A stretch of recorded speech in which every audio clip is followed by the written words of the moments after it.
특징 길들여지지 않는 아름다움의 상징인 아름다운 털은 고기의 맛과 영양가가 높아 경제적 가치도 크다. 이 꿩들이 어떻게 사육되는지 궁금하신가요? 꿩은 전통적인 미국 축하 행사에 자주 활용되지만 꿩이 어떻게 사육되는지 궁금한 적이 있습니까? 우리와 함께 이 독특한 꿩 농장 뒤에 숨겨진 미스터리를 밝혀보세요. 이 특정 종의 가금류의 매력을 거부하는 것은 정말 어려운 일입니다. 미국에는 100개가 넘는 농장이 꿩 생산을 담당하고 있습니다. 그들은 심지어 사우스다코타 주에 새로 지정되었습니다. 이런 종류의 닭은 날 수 있는 능력이 매우 강력해서 통제하기가 어려운 것이 특징입니다.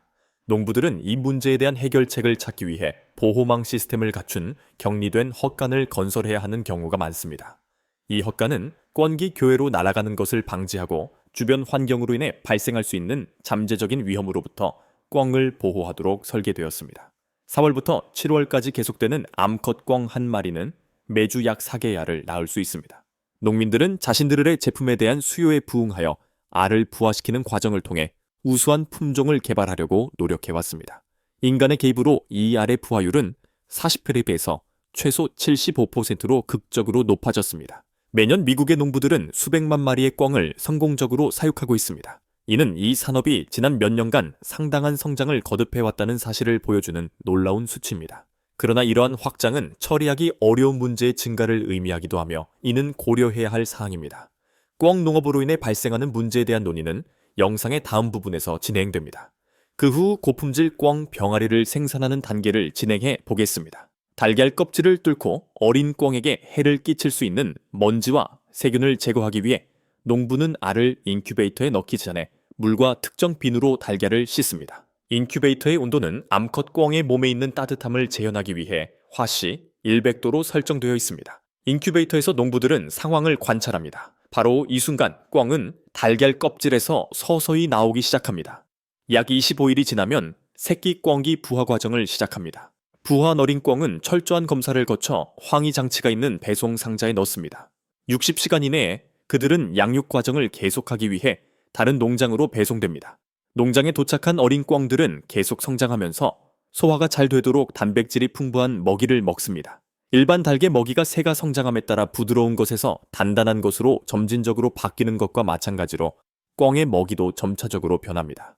건강과 지속적인 발달을 장려하기 위해 처음 부화할 때 따뜻한 분위기가 필요한 것이 일반적입니다.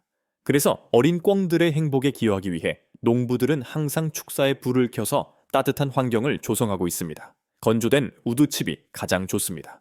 반면 너무 작은 나무 조각은 갓 태어난 꿩을 위험에 빠뜨릴 수 있으며 모래주머니가 손상되어 사망에 이를 수도 있습니다. 예방 조치로 농민들은 마른 짚을 사용하여 새끼 꿩을 따뜻하게 유지하고 안전을 보장할 것입니다. 이들은 그들이 겪은 발전 단계에 따라 농부들의 적절한 보살핌을 받습니다. 꿩의 식단은 여름철에 더 많은 양의 녹색 채소로 구성됩니다. 꿩을 가두어 두면 다른 많은 랩터 종과 마찬가지로 깃털을 쪼거나 식인 풍습과 관련된 문제를 자주 경험합니다. 그 이유는 농부들이 어릴 때 3, 4주 사이에 콧구멍을 닫게 되기 때문입니다. 안전을 보장하면서도 편안함을 보장할 수 있는 솔루션 중 하나는 이 방법을 사용하는 것입니다. 그들은 대량 생후 8주가 되면 자연 세계를 견디고 적응할 수 있습니다. 이 단계는 그렇게 할 수 있을 때 발생합니다. 이 시점에서는 피해 가능성을 줄이고 호흡 능력을 향상시키기 위해 콧구멍 위에 있던 보호막을 제거합니다. 게다가 이 시기는 꿩들이 야외 우리로 이동하는 시기로 판매 준비가 점점 가까워지는 시기입니다. 이러한 꿩은 식량원을 제공하기 위해 주로 식량 공급을 목적으로 사육됩니다. 꿩고기는 고품질 단백질과 필수 아미노산의 원천이기 때문에 맛있는 음식일 뿐만 아니라 인간에게 상당한 영양학적 이점을 제공합니다. 또한 꿩을 사육하면 산업식량 공급원에 대한 의존도가 줄어들어 궁극적으로 환경에 더 지속 가능하고 책임있는 소비가 가능해집니다. 꿩의 성숙 단계는 20주에서 30주 사이인데 이 정도는 꿩의 품종과 각 농장의 사육 조건에 따라 다르다. 고기를 얻기 위해 판매할 수 있는 무게는 약 3kg입니다. 그럼에도 불구하고 판매를 목적으로 꿩을 잡는 것은 다른 종류의 가금류를 잡는 것에 비하면 어려운 일이다. 농민들도 무질서하고 공격적인 비행으로 인해 많은 어려움과 위험에 직면해 있습니다. 판매 단계에서 꿩의 공격을 피하기 위해 눈에 띄지 않는 옷을 입거나 보호용 헬멧을 착용하는 경우도 많다. 통풍이 잘 되는 판지 상자에 넣어두면 꿩은 아무런 영양분 없이도 60시간 동안 생존할 수 있습니다. 결과적으로 육종가에게는 세계 어느 곳으로나 보낼 수 있는 충분한 시간이 제공됩니다. 꿩은 40개 이상의 주에서 발견될 수 있지만 그중 상당수는 야생꿩과 환경을 보존하기 위해 야생에 다시 도입된 개체에서 유래합니다. 이는 미국의 농업 부문에 해로운 영향을 미칩니다. 시골의 경우 초원과 곡식밭 주변 지역은 꿩에게 이상적인 서식지입니다. 당연히 야생꿩은 농부의 밭을 식량의 원천으로 여기고 결과적으로 그 영향을 전혀 고려하지 않고 여행하는 땅을 망치게 됩니다. 그들을 통제하기 위해 농부들은 사냥이나 덫 설치와 같은 방법을 고안하지 않을 수 없습니다. 옥수수밭을 보호하는 데 있어서 농부들은 총기가 가장 효율적인 방법이라는 것을 알게 되었습니다. 꿩은 예리한 청각을 가지고 있기 때문에 잠재적인 위협으로부터 즉시 도망칠 수 있습니다. 결과적으로 꿩 사냥에서 가장 중요한 점은 새가 공중으로 날아오르도록 유도하는 동시에 총기의 안전한 사격 범위 내에 머물도록 하는 충격을 발생시키는 것입니다. 그 이유는 사냥꾼이 반응할 기회를 갖기 전에 꿩이 도망갈 가능성이 아주 높기 때문입니다. 날개가 있기 때문에 총격을 피해 도망칠 수 있습니다. 사냥 행위에는 많은 기술과 조정이 필요합니다. 사냥 탐험 과정에서 개는 엄청난 도움이 될 수 있습니다. 숨어있는 꿩을 찾아서 지적하거나 꿩을 공중으로 띄워서 사냥꾼이 꿩을 쏠 수 있을 만큼 가까이 다가올 때까지 날아가게 합니다. 사냥꾼이 개들의 도움을 받으면 들판에 있는 꿩 시체를 더 쉽게 찾을 수 있습니다. 야생꿩은 사격의 스릴 뿐만 아니라 환상적인 먹이감이기도 합니다. 일반 닭고기보다 정말 맛있고 살이 덜 찌기 때문에 밖에 나가서 사냥할 가치가 있습니다. 그들은 이륙할 때까지 시속 60마일의 속도에 도달할 수 있습니다. 높은 수준의 순발력이 요구되기 때문에 꿩 사냥은 매우 인기가 높습니다. 일부 지역에서는 사냥을 즐기는 사람들에게 스릴 넘치는 기회를 제공하기 위해 꿩을 사육한 후 야생으로 방생하기도 합니다. 사냥꾼은 수컷 꿩만 쏘기 때문에 게임 사격으로 인한 꿩 개체수 감소는 없습니다. 이는 한 주에서 사냥되는 꿩의 수가 100만 마리를 초과하는 계절에도 마찬가지입니다. 실제로 야생꿩은 사냥을 하지 않더라도 야생에서 그리 오래 생존하지 못할 수도 있습니다.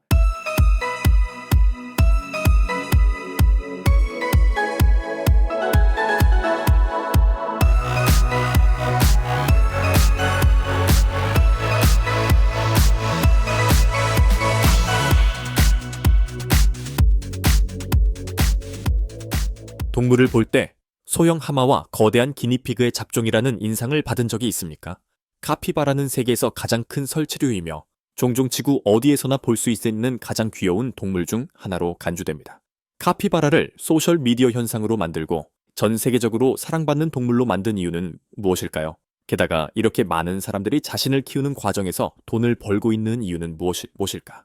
우리는 V1 디스커버리의 도움으로 이 흥미로운 주제를 탐구할 것입니다. 카피바라는 남아메리카의 습지, 강, 늪지대에서 흔히 발견됩니다. 무게는 35에서 65kg이고 길이는 1m 이상까지 자랄 수 있습니다. 동그란 몸과 착한 눈, 작은 다리 등이 마치 만화 속 캐릭터를 생생하게 구현한 듯한 모습을 보여준다. 그럼에도 불구하고 카피바라의 가장 놀라운 점은 그들이 가지고 있는 성격입니다. 이 생물들은 매우 사교적인 생물입니다. 그들은 악어, 개, 고양이, 닭을 포함한 거의 모든 종과 우정을 쌓을 수 있으며 최대 30마리의 개체를 포함할 수 있는 무리에서 산다. 카피바라는 친절하고 온화한 동물이기 때문에 동물계 내에서 화합의 상징이 되었습니다. 반면에 카피바라는 물에 완전히 집착합니다. 물갈퀴가 있어 편하게 헤엄칠 수 있고 물속에서도 코만 내밀고 숨을 쉬며 잠을 잘 수 있다. 뛰어난 기술 덕분에 오랜 시간 물속으로 잠수하여 포식자를 쉽게 피할 수 있습니다. 카피바라가 먹이에 있어서 초식동물이라는 것은 사실입니다. 풀, 수생식물, 나무 껍질, 심지어 자신의 배설물까지도 대량으로 섭취하는 음식입니다. 이는 이상하게 들릴 수도 있지만 실제로는 먹는 음식에서 얻는 영양분을 최대한 활용하는 데 도움이 됩니다. 독특한 소화 메커니즘으로 인해 장내에서 음식을 발효시킬 수 있어 식물에서 더 많은 에너지를 추출할 수 있습니다. 최근 몇 년 동안 카피바라는 이전과는 전혀 다른 소셜미디어 현상으로 등장했습니다. 일본의 온천에서 휴식을 취하거나 다른 동물들과 어울리는 사진은 소셜미디어에서 수백만 건의 조회수를 기록했습니다. 카피바라는 완전한 휴식의 달인이라고 말할 수 있습니다. 어느 동물이 지구 전체에서 가장 여유로운지 결정하는 경쟁에서 카피바라가 승리할 것이라는 것은 의심의 여지가 없습니다. 그러나 카피바라는 잘 알려진 것만은 아닙니다. 게다가 그들은 상당한 경제적 가치를 가지고 있습니다. 농부들은 이들로 돈을 버는 방법이 무엇입니까? 가장 먼저 주목해야 할 점은 카피바라가 베네수엘라와 브라질 등 남미의 특정 국가에서 고기용으로 재배된다는 점입니다. 일부 요리에서는 카피바라 고기가 부드럽고 가늘고 질감이 돼지고기와 비슷하기 때문에 진미로 간주됩니다. 그럼에도 불구하고 많은 국가에서는 야생 카피바라의 자연 개체군을 보호하기 위해 야생 카피바라 사냥을 금지하고 있습니다. 그 수요는 오히려 규제 대상인 카피바라 농장의 개발로 이어졌습니다. 고기 생산 외에 생태 관광에도 전념하는 카피바라 농장도 다수 있습니다. 일본의 동물원, 야생동물 보호구역, 온천 휴양지는 카피바라가 사는 곳입니다. 방문객들은 그들과 함께 사진을 찍고 교류하고 먹이를 줄 기회도 갖는다. 이러한 인터랙티브 체험은 카피바라 보존에 기여할 뿐만 아니라 입장료 징수 및 부가 서비스 제공을 통해 막대한 수익을 창출합니다. 카피바라를 이국적인 애완동물로 키우는 것은 다른 농장에서 선택한 일입니다. 넓은 뒷마당을 갖고 있는 가족들은 미국과 많은 유럽 국가에서 독특한 애완동물 옵션으로 카피바라를 선택하는 경우가 점점 늘어나고 있습니다. 한편 카피바라의 주인이 되기 위해서는 수원, 충분한 공간, 식물을 기반으로 한 자연 먹이 등 적절한 서식지가 필요합니다. 또한 카피바라가 침입종으로 변질될 우려가 있어 미국 내 일부 지역에서는 카피바라의 소유가 제한되기 때문에 법적 허가가 필요하다. 또 다른 증가 추세는 카피바라가 소셜미디어에서 유명인으로 변신하는 것입니다.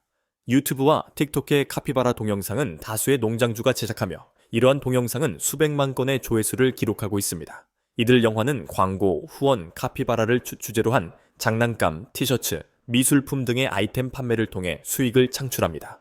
이는 영상 속 등장인물들의 사랑스럽고 엉뚱한 성격 덕분에 가능하다. 카피바라는 흥미로운 동물일 뿐만 아니라 경제 성장의 잠재력도 크다는 점을 주목하는 것이 중요합니다. 독특한 음식의 원천일 뿐만 아니라 생태 관광 부문의 구성 요소가 될 수도 있고 특이한 애완동물이 될 수도 있고 심지어 인터넷상의 현상이 될 수도 있습니다. 카피바라를 성공적으로 키울 가능성은 얼마나 됩니까? 아래 의견을 남겨 알려주세요. 더 많은 놀라운 콘텐츠를 받으려면 좋아요, 공유, 구독을 꼭 눌러주세요. 카피바라는 매력적이고 차가운 분위기로 유명하지만 현대 농업에서 카피바라의 역할은 소셜 미디어 트렌드를 훨씬 뛰어넘습니다.